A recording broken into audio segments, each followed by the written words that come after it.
Hello everyone. Students, today we are going to start the last topic of staffing chapter, that is training and development.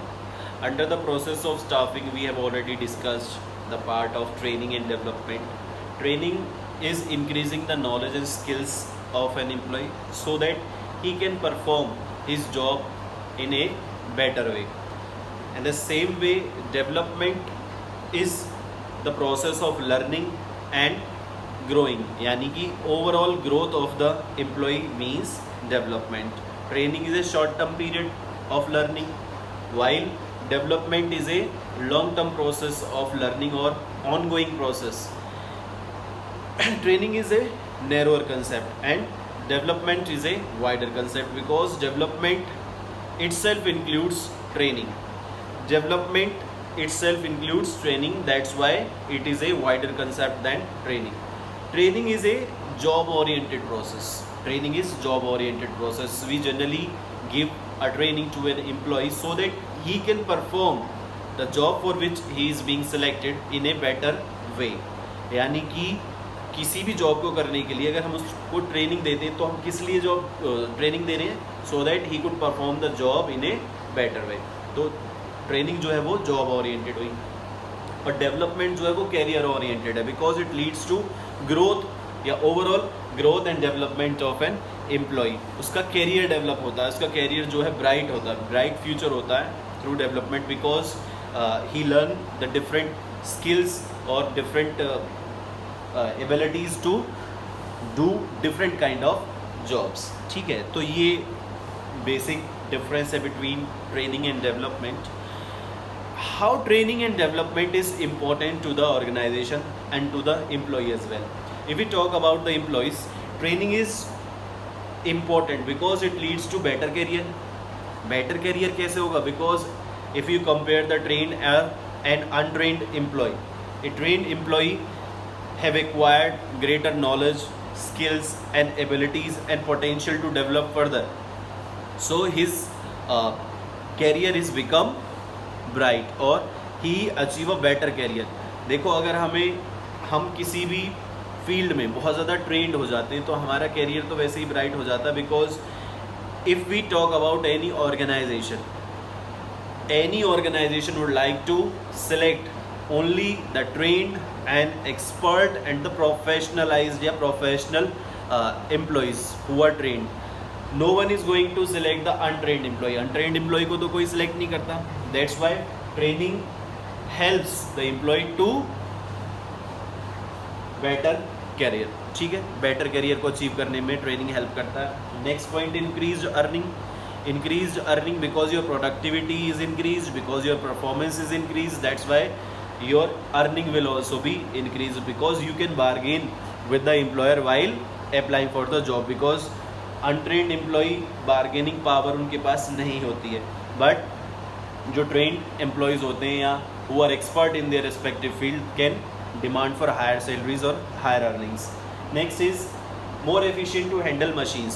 More efficient to handle machine, because if we talk about the untrained employees who are not able to handle the sophisticated और the complex machinery और the hitech और advance machinery in a better way, where the chances of accidents are also high.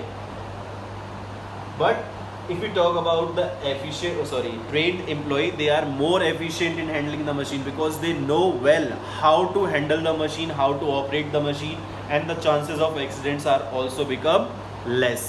That's why training helps the employee in handling the machineries.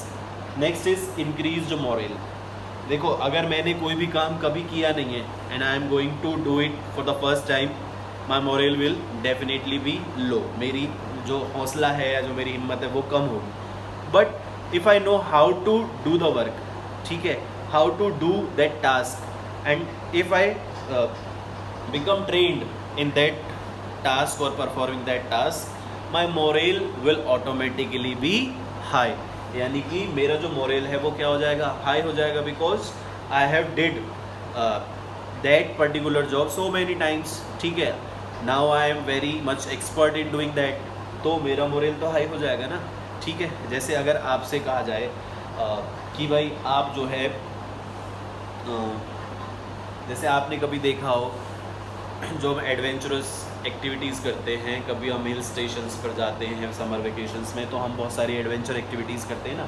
तो अगर हम उस adventure activities को first time कर रहे हैं, उस एक्टिविटी को फर्स्ट टाइम कर रहे हैं, तो डेफिनेटली हमें थोड़ा डर तो लगेगा ही, ठीक है। फॉर एग्जांपल रिवर राफ्टिंग, अगर आप फर्स्ट टाइम रिवर राफ्टिंग कर रहे हो तो आपके अंदर डर होगा, बट जैसे जैसे आप उसमें ट्रेंड होते जाओगे, ठीक है, जैसे जैसे उसमें आप एक्सपर्ट होते जाओगे, तो आपका जो वो हेजिटेशन है वो भी दूर हो जाएगा, आपका मोरल जो है वो इंक्रीज़ हो जाएगा। तो that's why training helps in increasing the moral of the employee. ये तो एम्प्लॉय के लिए इंपॉर्टेंस हुआ ट्रेनिंग का, but how it is important, how it is significant for the organisation as well. If you talk about the organisation, it leads to systematic learning.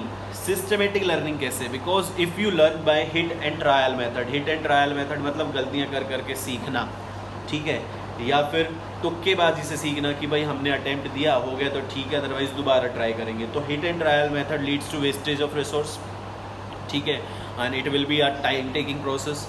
But अगर हम training एक systematic manner में दे रहे हैं, तो हमारी जो वर्कफोर्स होगी, workforce will be trained in a systematic manner. They get to learn the new skills in a systematic manner, not by hit and trial manner। यानी कि वो गलतियाँ कर नहीं सीखेंगे, एक सिस्टमेटिक लर्निंग हम बनाएंगे, ठीक है।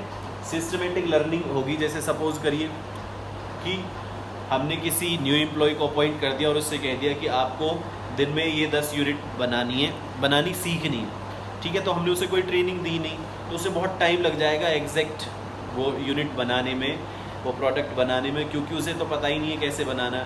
बट अगर हम उसे पहले ट्रेनिंग देंगे कि हाउ टू प्रोड्यूस और how to prepare that kind of unit और that kind of product, then he और she will be able to work in a more efficient manner than the previous one. तो hit and trial method में बहुत सारे wastage होती है time, effort और money की, लेकिन अगर हम सिस्टमेटिक लर्निंग चाहते हैं तो हमें ट्रेनिंग देनी होगी पहले ही, यानी कि वो गलतियां कर करके सीखे, इससे पहले हम उसको खुद सिखा देंगे। इसका एक और बेस्ट एग्जांपल लेते हैं, driving.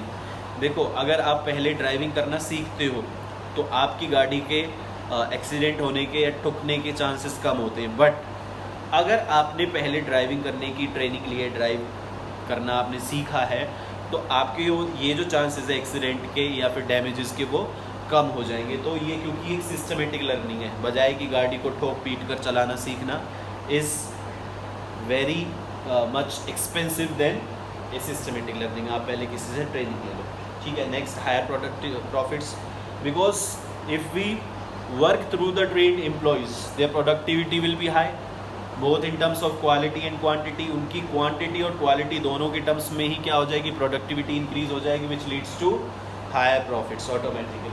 Equips future manager through training we can prepare the future manager who can take over in case of an emergency। मान लीजिए हमारा कोई मैनेजर रिटायर हो रहा है, कोई मैनेजर छोड़कर चला जाता है, तो we can prepare the employee well in advance who can take a position of that particular manager in future if the need arise। Next is reduce absenteeism and employees turnover। Absenteeism means बहुत ज़्यादा regular absent होते हैं employees, और employees turnover means how many employees during the year leaves your organisation, कितने लोग आपकी organisation को छोड़कर चले जाते हैं, दैट इज़ एम्प्लॉयज़ टर्नओवर। तो हम इन दोनों चीज़ों को रिड्यूस कर सकते हैं through training, because if we give a training to the employ their morale will be increase, ठीक है, and their hesitation will go of.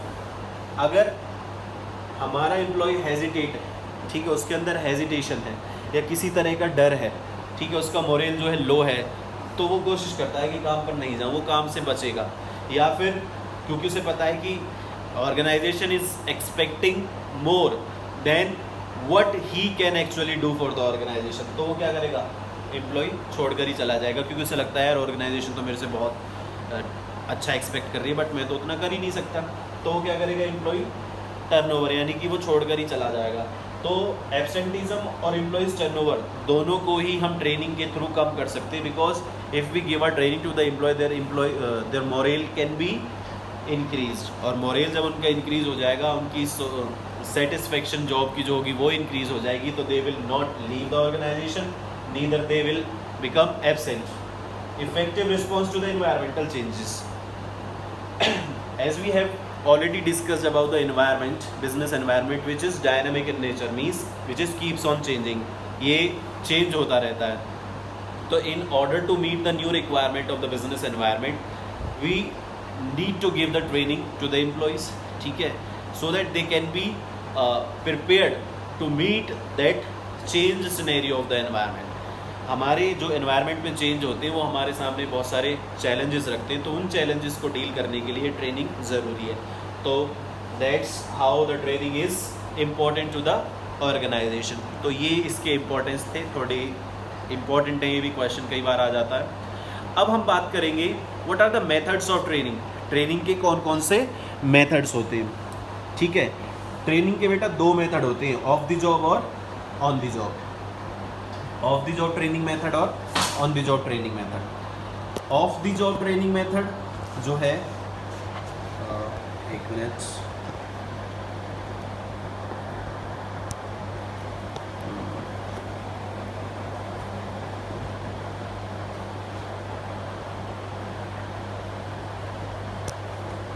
आज थोड़ा स्टैंड में प्रॉब्लम है बेटा, तो प्लीज़ एडजस्ट कर लेना.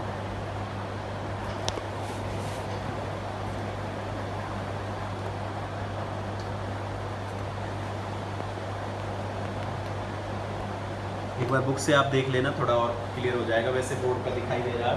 ट्रेनिंग मेथड, देखो there are 2 types of training methods. हमारे पास 2 तरीके के ट्रेनिंग मेथड्स होते हैं. One is on the job training method and second one is off the job training method. What is on the job and off the job? On the job training method क्या होता है? Under this type of training method, a training is given to the employ at the actual workplace while he or she is working in the organization, या while he is doing his or her job, ठीक है, while he or she is doing his or her job. यानी कि जो training during the job और at the actual work place पर दी जाए, उस ट्रेनिंग को क्या बोलेंगे? ऑन द जॉब मेथड, ठीक है. Second is off the job training method. Off the job training method is a training in which an employee is made to learn the new skills away from the actual workplace. यानी कि actual workplace से कहीं दूर ले जाकर अगर हम उसे ट्रेनिंग दे रहे हैं, not at the actual workplace, जहाँ पर उसे काम करना है वहाँ हम उसको ट्रेनिंग नहीं दे रहे हैं. जब वो जॉब कर रहा है तब हम उसको ट्रेनिंग नहीं दे रहे हैं, हम उसको कहीं दूर ले जाकर ट्रेनिंग दे रहे हैं, far away from the actual workplace. That training method is known as off the job training method. तो डिफरेंस क्लियर हुआ? ऑन दी जॉब में तो हम एक्चुअल वर्क प्लेस पर ट्रेनिंग देते हैं. ऑफ दी जॉब में हम एक्चुअल वर्क प्लेस जहाँ पर उसको काम करना है उससे कहीं दूर ले जाकर उसे ट्रेनिंग देते हैं. तो ये होता है ऑन दी जॉब और off the job. On the job जो है ड्यूरिंग या while performing the job training दी जाती है कि काम करते हुए सिखा रहे हैं हम उसको, ठीक है, वो काम भी कर रहा है और हम उसे सिखा भी रहे हैं कि हाउ टू वर्क. और यहाँ पर काम वो बाद में करेगा, पहले वो सीखेगा. क्लियर? अच्छा जी. तो if we talk about the on the job training methods, we have the first training method which is apprenticeship. Apprenticeship training programme. Apprenticeship की जो स्पेलिंग है, बच्चे मोस्टली गलत करके आते हैं एग्जाम में, और 1 नंबर का क्वेश्चन होगा और उसमें अगर आप ये स्पेलिंग मिस्टेक करके आओगे तो 1 नंबर भी गया समझो. तो you need to learn this spelling. बहुत गलती करते बच्चे. पहले आपको अप्रेंटिस लिखना है. अप्रेंटिस कौन होता है? अप्रेंटिस होता है ट्रेनिंग, जिसको हम ट्रेनिंग दे रहे हैं, ठीक है, उसको क्या बोलते हैं? अप्रेंटिस.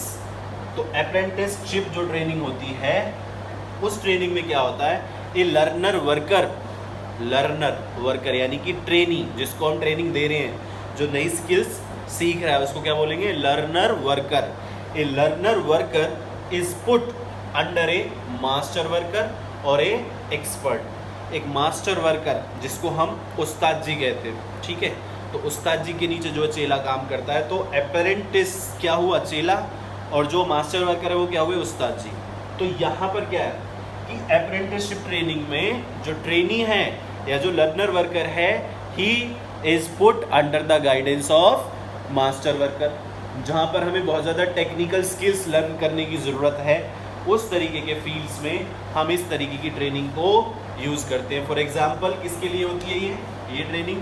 लाइक प्लम्बर,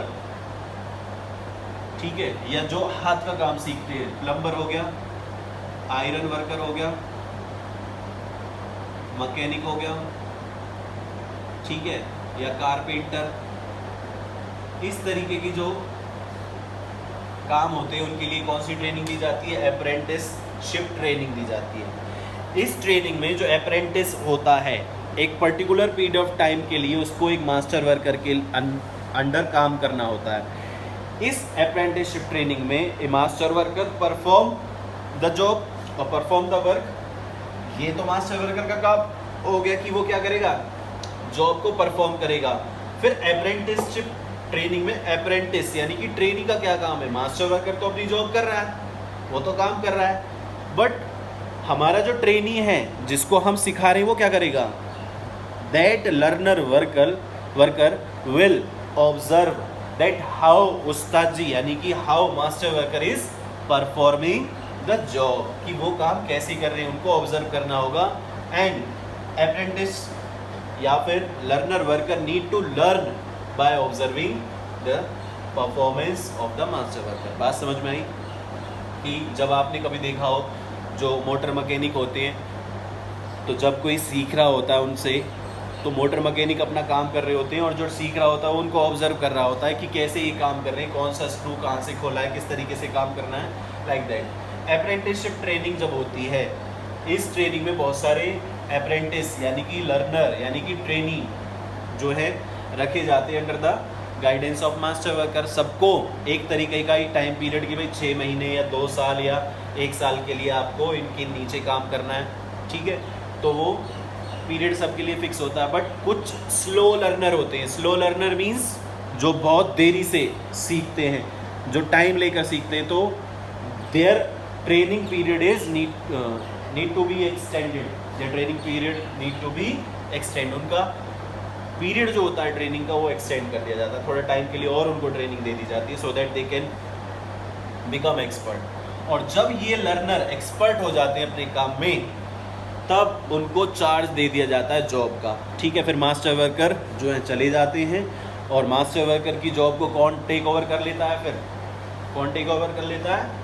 अप्रेंटिस या फिर लर्नर वर्कर या फिर training take the position of the master worker when he becomes expert or when he become trained in that particular job। तो ये था apprenticeship training।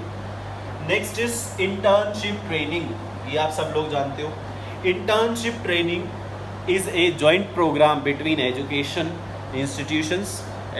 institutions जो होते हैं और दूसरा जो भी हमारी बिजनेस फर्म्स होती हैं, बिजनेस ऑर्गेनाइजेशंस होती हैं। ध्यान से सुनोगे तो एक बार में ही समझ में आ जाएगा। इंटर्नशिप जो होती है, इंटर्नशिप ट्रेनिंग एक जॉइंट प्रोग्राम होता है between the master worker it is a joint programme between the educational institutions and the business organisations. Education institutions give them the theoretical knowledge. Education institutions क्या काम करते हैं? They give the theoretical knowledge. And जो business organisations होती हैं वो क्या करती हैं? They give them the practical knowledge, यानी कि प्रैक्टिकल नॉलेज या फिर एक्चुअल काम कैसे करना है वो तो उस चीज़ की नॉलेज तो कहाँ से मिलेगी? बिजनेस ऑर्गेनाइजेशन से। और थ्योरेटिकल नॉलेज यानी कि किताबी ज्ञान कहाँ से मिलेगा? एजुकेशन इंस्टीट्यूशन से। अब जैसे मैं आपको एग्जांपल दूँ, डॉक्टर्स, जो डॉक्टर्स होते हैं या मेडिकल ट्रेनिंग जिनकी होती है, मेडिकल ट्रेनिंग जो है वो तो हॉस्पिटल से मिलेगी जहाँ पर उनको एक्चुअली काम करना होगा, पेशेंट्स को डील करना होगा। बट जो बुकिश नॉलेज है, जो किताबी ज्ञान है, थ्योरेटिकल नॉलेज है, वो तो किसी कॉलेज यूनिवर्सिटी से ही मिलेगी, ठीक है। तो वो इंटर्नशिप ट्रेनिंग है। अगर हम बात करें सीए की, तो CA is also need to undergo a internship training. उनकी भी इंटर्नशिप ट्रेनिंग होती है 18 महीने की, ठीक है। If you talk about the lawyer को भी इंटर्नशिप ट्रेनिंग करनी होती है ड्यूरिंग द कोर्स, ठीक है। तो कोर्स के दौरान, पढ़ाई के दौरान उनको प्रैक्टिकल ट्रेनिंग भी दी जाती है। इसको क्या बोलते हैं? Internship training. ये बात समझ में आई? Under the internship training no salary is given to the training को कोई सैलरी नहीं दी जाती है। Instead a small amount is given to the trainee को एक स्मॉल अमाउंट दिया जाता है जिसको हम क्या बोलते हैं, स्टाइपेंड। क्या बोलते हैं बेटा, स्टाइपेंड। स्टाइपेंड जिसे बोलते हैं, सैलरी नहीं मिलती इनको जब ये काम करते हैं, इनको एक स्मॉल अमाउंट मिलता है जिसको हम क्या बोलते हैं, स्टाइपेंड बोलते हैं। Next on the job training is induction training. बेटा अगर आपको ध्यान हो तो हमने स्टाफिंग प्रोसेस में एक पॉइंट पढ़ा था प्लेसमेंट एंड ओरिएंटेशन के नाम से। प्लेसमेंट एंड ओरिएंटेशन में क्या होता है कि we need to give under the placement and orientation we make the employee familiarize with the rules and regulations and with the organization's employees, his colleagues, his superior, his subordinates, इस तरीके से। तो in the same way induction training में भी हम जो newly selected employ है उसको क्या करते हैं, फेमिलराइज कराते हैं या इंट्रोड्यूस करवाते हैं विद द ऑर्गेनाइजेशन, वो इंडक्शन ट्रेनिंग ही है। इंडक्शन ट्रेनिंग का जो पीरियड होता है वो बहुत स्मॉल होता है, 1 hour to 2 day और 1 week, ठीक है। तो स्मॉल पीरियड होता है इसका बहुत ट्रेनिंग का, कई बार तो 1 घंटे की ट्रेनिंग होती है, कुछ मिनट्स की भी हो सकती है और कई बार 1 या 2 दिन या वीक की हो सकती है मैक्सिमम। इंडक्शन ट्रेनिंग को देने का पर्पस क्या है? विद इंडक्शन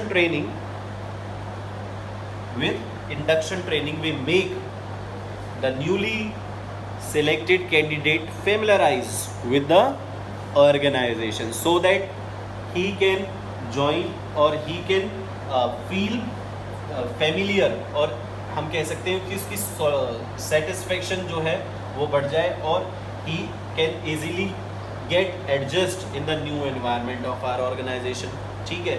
और सबसे जो इसका important point है वो क्या है कि इंडक्शन ट्रेनिंग हम क्यों देते हैं? So that we can develop a sense of belongingness, ठीक है। एक सेंस ऑफ बिलोंगिंगनेस हम डेवलप करते हैं किसके अंदर, एम्प्लॉय के अंदर, through induction training, so that he feel that he is also a part of this organisation. तो ये तो हो गई आपकी on the job trainings. If you talk about off the job training method, इसमें हमारे पास एक ही ट्रेनिंग है जिसको हम वेस्टिब्यूल ट्रेनिंग बोलते हैं। क्या बोलते हैं बेटा? Vestibule training. वेस्टिब्यूल ट्रेनिंग जो होती है, इस ट्रेनिंग की रिक्वायरमेंट वहाँ होती है जहाँ पर हाईटेक मशीनरीज, कॉम्प्लेक्स मशीनरीज या सोफेस्टिकेटेड मशीनरीज या एडवांस मशीनरीज का यूज़ होता है। बात समझ में बेटा? कॉम्प्लेक्स मशीनरी या sophisticated and complex are one and the same thing. जैसे आपने कभी देखा हो जेसीबी मशीन होती है ना, एक बुलडोजर जिसे कहते हैं, ठीक है, वो होती है सोफेस्टिकेटेड मशीन। सोफेस्टिकेटेड मशीन इसलिए क्योंकि हर कोई उसे ऑपरेट नहीं कर सकता, ठीक है। जैसे हम कार या बाइक को राइड कर लेते हैं, कार को ड्राइव कर लेते हैं, we can not operate that machinery with that much ease, ठीक है। उतनी ईजीनेस के साथ हम उस मशीनरी को ऑपरेट नहीं कर सकते, ठीक है। ऐसी मशीनरीज में बहुत ज़्यादा हैवी इन्वेस्टमेंट की जाती है, ठीक है, बहुत महंगी आती है वो मशीनरीज। अब ऐसी मशीनरी को मान लो हम किसी अनट्रेन्ड एम्प्लॉय के हवाले कर दें तो वो तो सारा तोड़ फोड़ मचा देगा, पूरी फैक्ट्री में ही नुकसान हो जाएगा, ठीक है। एक्सीडेंट्स हो जाएंगे, हैवी लॉसेस हो सकते हैं, लॉसेस ऑफ वेल्थ और हेल्थ, और कई बार लाइफ का भी लॉस हो सकता है, ठीक है। तो उस चीज़ से बचने के लिए we generally give the vestibule training to the employees where sophisticated machineries, high-tech machineries, complex machineries or the advanced technologies involved, we need to give the vestibule training to the employees. Employees को हमें vestibule training देने की ज़रूरत पड़ती है। तो vestibule training is a training which is given from the place which is far away from the actual work place, यानी कि एक्चुअल वर्क प्लेस से दूर कहीं ले जाकर हम उसको सिखाते, एक्चुअल मॉडल पर नहीं, एक्चुअल वर्क प्लेस पर नहीं, एक डमी मॉडल तैयार किया जाता है। डमी मॉडल यानी कि नकली मशीनरी तैयार की जाती है, और वो नकली या डमी जो मशीनरी होती है वो बिल्कुल हूबहू किसकी तरह होती है? एक्चुअल मशीनरीज की तरह होती है। बट इसका पर्पस ऐसा क्यों है? देखो, अगर हम उसे एक्चुअल मशीनरी पर सिखाएंगे तो ज़्यादा नुकसान हो सकता है, ठीक है। सीखने में वो तोड़ फोड़ भी मचा सकता है, डैमेजेस हो सकते हैं, बहुत ज़्यादा हैवी लॉसेस हो सकते हैं। तो उस चीज़ को अवॉइड करने के लिए ऑर्गेनाइजेशन उसे वेस्टिब्यूल ट्रेनिंग देती है। मतलब डमी मॉडल पर एक नकली मॉडल बनाया जाता है जो बिल्कुल एक्चुअल मॉडल की तरह ही होता है, उस पर उसको ट्रेनिंग दी जाती है ताकि ऐसे नुकसान से बचा जा सके। वेस्टिब्यूल ट्रेनिंग जो है वो ऑफ द जॉब ट्रेनिंग है। इसका मतलब ये है कि नॉट ड्यूरिंग द जॉब उसे ये ट्रेनिंग दी जाती है, but this type of training is given far away from the actual work place, actual work place से दूर। ठीक है, तो ये था वेस्टिब्यूल ट्रेनिंग। आपके पास सिर्फ of the job training method में एक ही पार्ट है, that is vestibule training. With this your chapter is over. आपके कोई भी डाउट्स हैं तो आप व्हाट्सएप ग्रुप में प्लीज़ शेयर कीजिएगा। ये चैप्टर कंप्लीट करने के बाद keep revising your syllabus for FA1। ठीक है बेटा, थैंक यू स्टूडेंट्स।